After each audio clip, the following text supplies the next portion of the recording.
Saudações, sejam bem-vindos à nossa devocional que vai ao ar todas as quartas-feiras da nossa querida IBASP.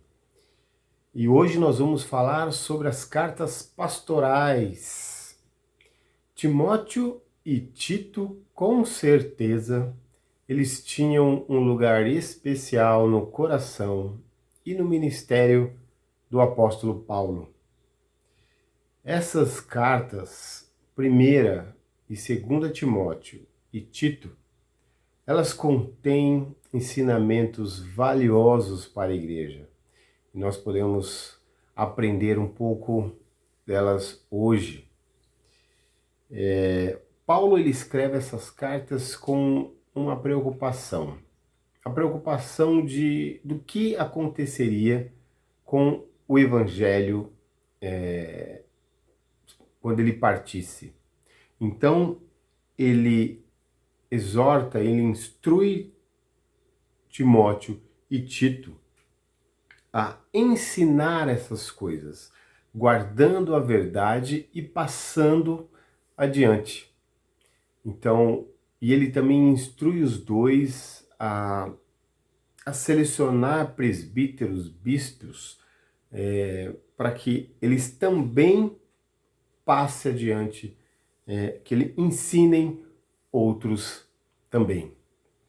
E eu queria destacar, fazer alguns destaques, e o primeiro destaque que eu queria dar aqui está no capítulo 2 de 1 Timóteo, nos versículos de 1 a 7.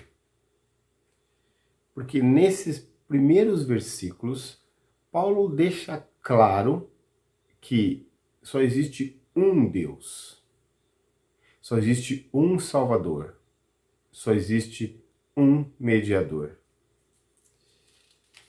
Esse mediador que se entregou como resgate a todos. E aqui eu gostaria de fazer esse destaque a todos, porque nesses 7 primeiros versículos, ele repete essa palavra todas algumas vezes.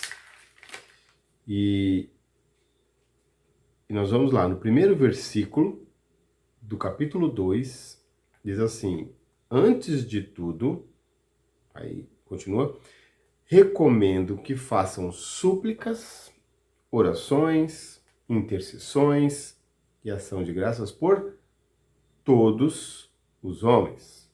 E continua, pelos reis e por todos os que exercem autoridade. Isso é bom e agradável perante Deus, nosso Salvador, que deseja que todos os homens sejam salvos.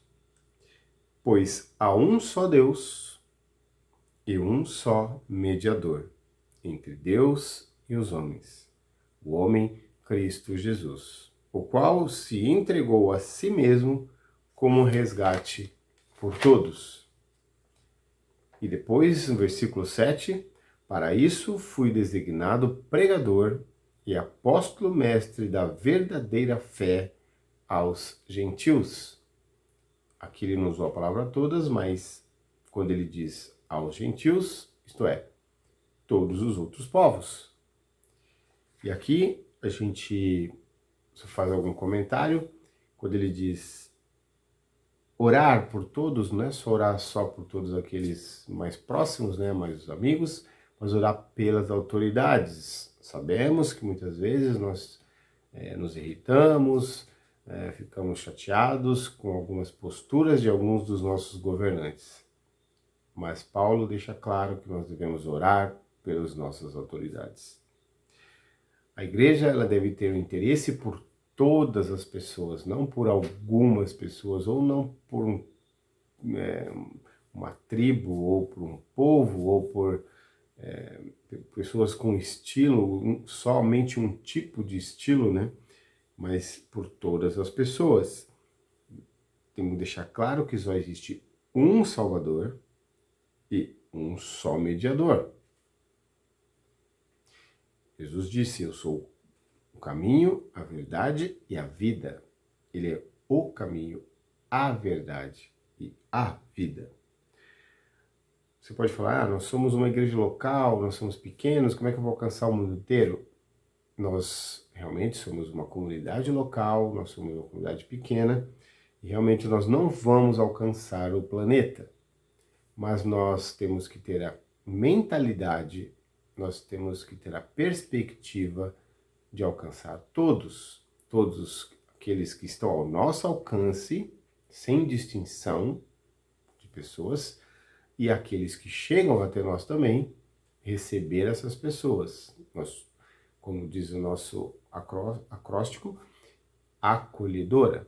Então nós devemos acolher todas as pessoas, proclamar para todas as pessoas. Nosso pensamento tem que ser global. Nós não vamos alcançar o mundo todo, mas nosso pensamento, nossa perspectiva precisa ser global. Outro destaque é a nossa conduta. E Paulo, ele dá conselhos a Timóteo, e ele destaca, né, ele ressalta a juventude de Timóteo, mas o que ele fala, o que ele aconselha a Timóteo serve para todos nós. E eu vou destacar aqui 6, por exemplo. O primeiro é ser exemplo. Exemplo para os fiéis. É ele sendo padrão entre os crentes. Ele sendo exemplo na palavra, sendo exemplo no procedimento, sendo no amor, na fé e na pureza. Isso nós também devemos ser padrão entre nós mesmos dentro da igreja. Claro que para fora também, mas dentro da igreja nós precisamos também ser um exemplo. Não importa a idade. 2, dedicar à leitura pública da Escritura, à exortação e ao ensino também serve. Nos dedicar à Escritura, nos dedicar à leitura pública da Escritura. 3, não negligenciar o dom que foi dado a você. Nós recebemos o dom, mas será que estamos realmente exercendo esse dom? Então nós não podemos negligenciar esse dom que nós recebemos a partir do momento que recebemos o Espírito Santo. Ser diligente e dedicado inteiramente, não é pela metade, é inteiramente. Então nós devemos ser dedicados inteiramente. Observar atentamente a sua vida e a doutrina. Nós devemos realmente sempre nos avaliar, sempre verificar, sempre realmente ficar atento à nossa vida espiritual e à nossa conduta. Ter sensibilidade nos relacionamentos. Isso está escrito no capítulo 5, de 1 a 2. Aqui dá várias instruções de como tratar as pessoas. Por exemplo, os idosos, tratar como se fosse seu pai, as mulheres, tratar como se fosse a sua mãe, os jovens, né, os jovens, tratar como se fossem seus irmãos, as moças como se fossem suas irmãs. Então, tratar as pessoas de forma gentil, com amor, de uma forma bem legal. Outro destaque que podemos dar aqui também é quando ele está falando aqui sobre a questão do dinheiro, de amar o dinheiro, e ele fala que isso causa muitas coisas, controvérsias, contendas, inveja, brigas, difamações, suspeitas malignas, atritos constantes entre aqueles que têm mente corrompida, privados da verdade, piedade, que seria como fonte de lucro, e amor ao dinheiro. E aqui ele fala sobre isso, e aí ele diz a Timóteo, você porém, por que ele diz você porém? Porque ele está exaltando Timóteo para que ele não se deixe levar pela correnteza, para que ele não se deixe levar por essas coisas que para o mundo isso é normal, é correto e não tem princípios. Então Timóteo precisa agir de forma contrária a isso, que ele deveria ser diferente da cultura ou da época dele, como nós hoje precisamos ser diferentes do que o mundo tem ensinado, o que é correto. E tem tudo isso, brigas, difamações, mas tem violência também, e nós precisamos ser diferentes disso. E Paulo, ele faz um apelo. Ele faz um apelo ético a Timóteo. Ele diz para Timóteo fugir. Fuja de tudo isso e busque a justiça, a piedade, a fé, o amor, a perseverança e a mansidão.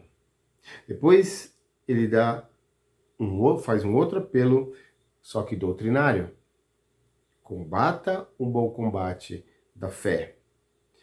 Diferente da postura de hoje, da pós-modernidade, que cada um tem a sua verdade, que a verdade é subjetiva, Paulo, em outras palavras, está dizendo: mantenha a fé. Fique firme na sã doutrina. Existe sim verdade absoluta. Cristo, Jesus é verdade. E aí ele faz um outro apelo da experiência. Diz: toma posse da vida eterna, para o qual você foi chamado. Pode parecer estranho, né? Porque tomar posse do que já tem, né? Mas dando um exemplo, dando uma ilustração do que ele quer dizer com isso, para quem me conhece sabe que eu dou uma rabiscada, eu desenho alguma coisa, então eu ganho de presente um lápis e um papel. Aqueles lápis, tal, 6B, 2B. E eu pego aquele lápis e aquele papel, deixo em cima da minha prancheta e não faço nada com ele. Deixo lá. Não faço meus desenhos com ele. Não uso. Então, quando a gente recebe o Espírito Santo, quando a gente se entrega a Jesus, a gente é transformado, a gente recebe a vida eterna, mas a gente não vai fazer nada com isso. Aqui, o que ele está querendo dizer é isso: toma posse da vida eterna. Nós precisamos ser úteis, servir as pessoas.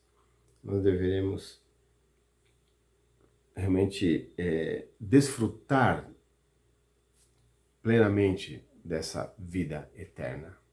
E nós devemos já viver para Cristo. E viver para Cristo é servir as pessoas. Outro destaque dessas cartas é a seleção e escolha dos líderes, presbíteros, bispos, pastores. E tá fresco na nossa memória, né, na nossa igreja, porque há pouco tempo nós escolhemos presbíteros e também diáconos, mas aqui eu queria dar um foco na primeira palavra que Paulo coloca em questão dos presbíteros, que é irrepreensível. Isso não significa perfeição, que a pessoa tem que ser perfeita, não significa que a pessoa é sem defeito, mas ela é sem culpa, é uma reputação limpa e íntegra.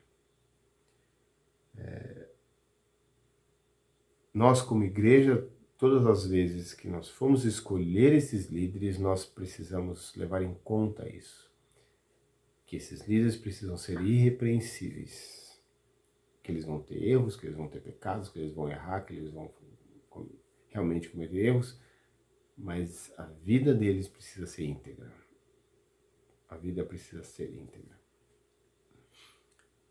E eles precisam ser irrepreensíveis na vida familiar, no caráter, na conduta e na doutrina.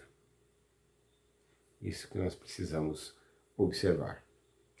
Outro destaque das cartas de Paulo, agora em Tito, ele fala das manifestações visíveis de Cristo, de Deus. A chamada Epifania, que é a revelação de Deus, que era invisível, agora se torna visível. E a primeira é a Epifania da graça, que Deus se manifesta Salvador a todas as pessoas, a todos os homens. É um favor imerecido, porque nós não merecemos, um merecido de Deus em Cristo Jesus. A segunda epifania é a epifania da glória, que ele fala bendita esperança, a gloriosa manifestação do nosso grande Deus e Salvador, Jesus Cristo, a segunda vinda. Está em capítulo 2 de Tito, 11 a 13. E é importante apontar que ele fala de Cristo, que é algo que já passou, que já foi manifestado, então é um passado.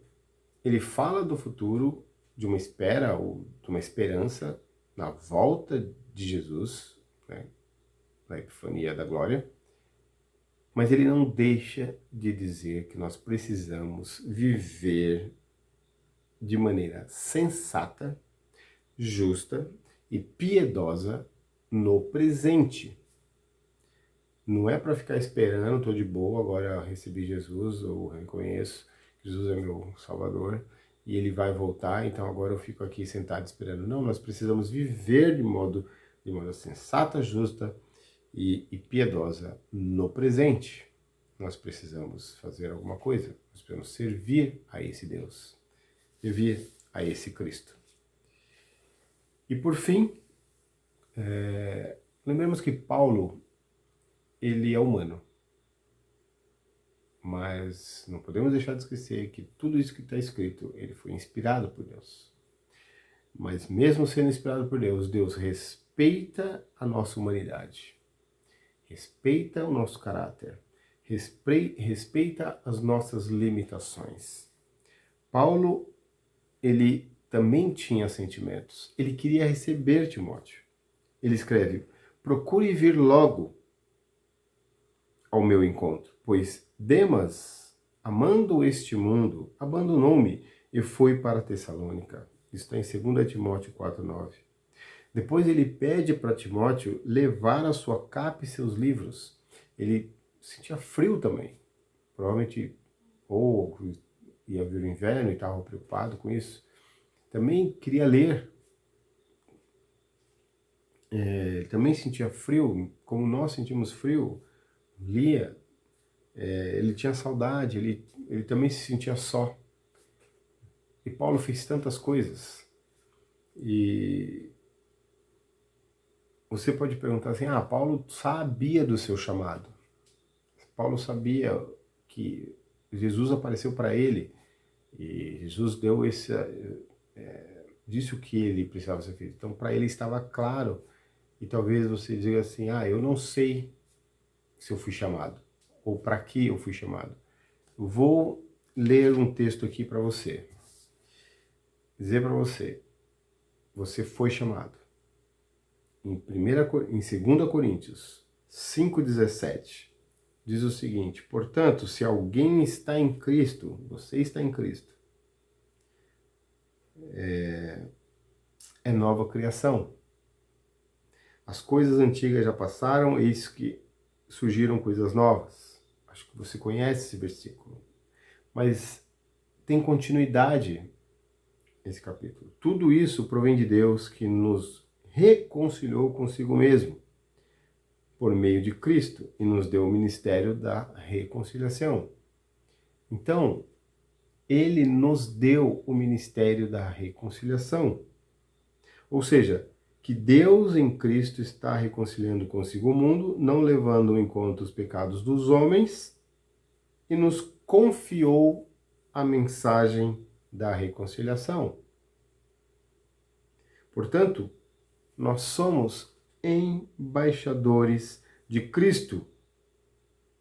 como se Deus estivesse fazendo o seu apelo por nosso intermédio. Por amor a Cristo, lhe suplicamos, reconciliem-se com Deus. Nós somos embaixadores. Se você não sabe se foi chamado, você foi para ser embaixador de Cristo. E como Paulo, no final de 2 Timóteo, disse, combati um bom combate, terminei a carreira e guardei a fé, que todos nós possamos, quando tivermos chegar a nossa hora, nós podemos dizer a mesma coisa, que combatemos um bom combate, que terminamos a carreira e que guardamos a fé.